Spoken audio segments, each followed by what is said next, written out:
gyro precessed, the other would precess in the exact opposite direction. When the train turned a corner, both gyros wanted to keep facing the same way. But this was impossible, and so both gyros were forced to rotate with the train, and this unwanted precession got cancelled out. With another problem solved, he started working on the full-sized prototype that he could test with real passengers. This was a 12-meter-long, 22-ton vehicle with two massive gyros spinning at 3,500 RPM. But scaling up his design uncovered a massive problem.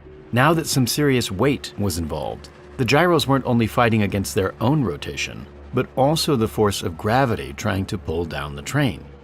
This was much easier to overcome in Brennan's smaller model, but with 22 tons now trying to pull the train over, the gyros had to be much stronger.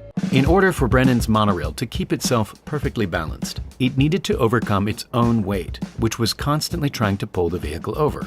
As it leaned, the center of gravity shifted, and the vehicle got pulled down more and more. The natural precession wasn't strong or quick enough to keep the train stable, and so Brennan came up with a new solution. He realized that the key to all of this was taking control of the gyro's precession. By purposefully precessing them quicker than they would normally precess, a stronger force would be put into righting the vehicle. He hooked up the gyros to a petrol engine and encased them in vacuum-sealed casings to reduce friction. Even if the power ran out, the gyros would keep spinning for up to 30 minutes before the train could fall over. He placed the gyros on a single gimbal that allowed the whole system to rotate on the train's roll axis. The axles of each gyro stuck out of the casing and sat between two guide plates that were attached to the train's chassis.